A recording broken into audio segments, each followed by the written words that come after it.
Hey everybody, Vinny here. Welcome back. Not in the kitchen. Today we have to replace a breaker. Actually, a few.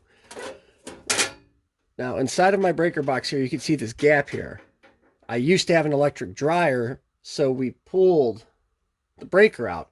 As you see, there's a lot of mini breakers in here, which can overload each individual tab, cause lights to flicker and things like that. So what I did was go to my local hardware store and grab 4 new breakers so we can make these their own individual breakers, and even these 15s down here, their own individual breakers.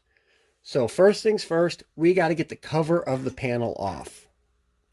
Okay, you got your 4 screws right here. They're both, they're either hex for this one or flathead. So I'm going to go grab my flathead screwdriver and let's go. All right, got my flathead. But before I start this, I have to put this little disclaimer in here. If you do not feel confident enough doing this yourself, please hire an electrician. I am not an electrician. I've got family members who are electricians, and they explained how to do this to me. But all we're going to do is take these 4 screws out at the bottom of the electrical box. And yeah. Okay, obviously I got the cover off the panel. Now, one thing I have to mention is, yes, this is live. I didn't, shut the main off because people are home, but these are pretty simple breakers to handle. They snap in, snap out, the job is done. So, what they are, here's one of the 20 amps. They look exactly the same as the 15s. Let's see if I can get you in on that. Yeah, okay.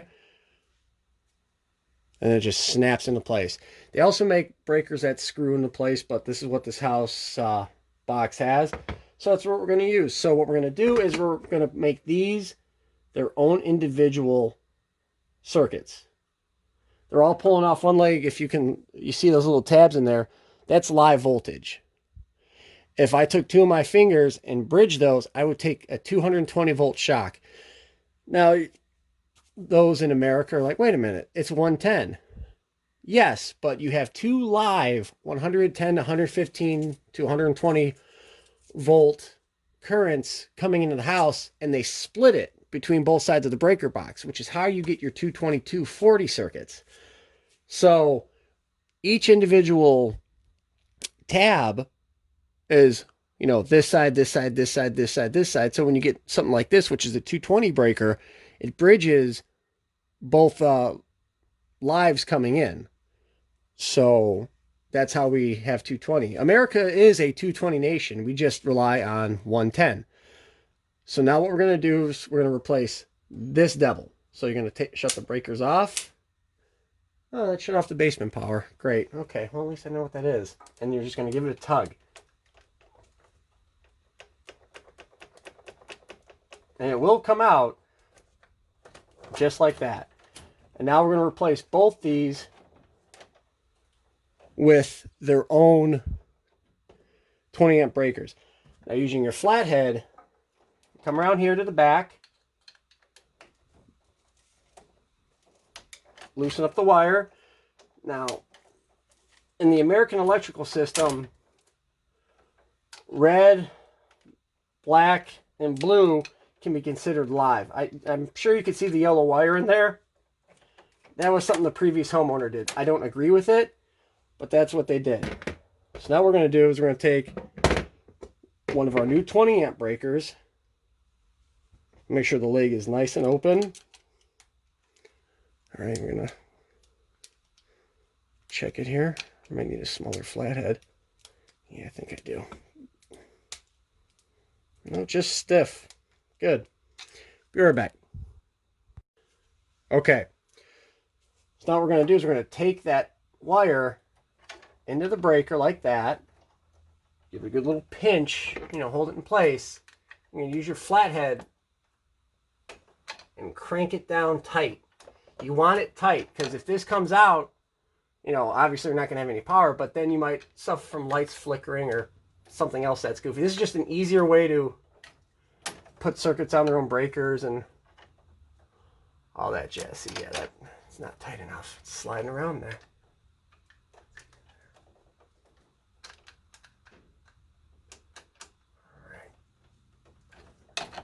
Give it a little tug. Ain't coming out. Now what you do is you go to your leg. Oh, make sure the breaker's off. And that's it. Now it's on its own separate breaker. You can turn on to test it. Didn't pop. Yay. So let me do the other one and we'll close it up. Okay, now you can see that I got the new breakers installed. I got the 220s here, and then that mini switch that was down here, mini breaker, I got a 15 and a 15. They are now on their own separate legs, which is a good thing. Now I got this 100 amp breaker here, which is using number 2 wire going out to the garage. And that's because there was a lift in there and all that, so he needed something that can carry a lot of current. The issue with that breaker is the house only has a 100 amp service. So for the main lines, he's got 100 amps to protect the house, but he's also got 100 amp on that back garage. So eventually I'm going to pull that 100 amp, use 10 gauge wire, and feed the garage off that. So let's get this closed up real quick. Alright, so we got the panel back on. It's all sealed up. We got our 2 new 20 breakers. Up here, got a new 15 and a new 15 to get rid of some of those mini breakers. These guys, the things that use one tab for 2 circuits. So we shrunk it down. I still want to get rid of more mini breakers here because there's still, let's see, yeah, there's a few in there. There's like 5 mini breakers left in there. So I'm going to get a bigger box with more slots, nice bigger panel. But this is how to change a circuit breaker. It's super simple to do, but if you don't feel confident enough, please get an electrician, because improper wiring is one of the #1 causes of house fires. So if you're not confident in swapping out a breaker, have someone you know who's confident or a licensed electrician come out and do it. But thanks for watching. Please like, subscribe, and comment, and I will see you in the next video.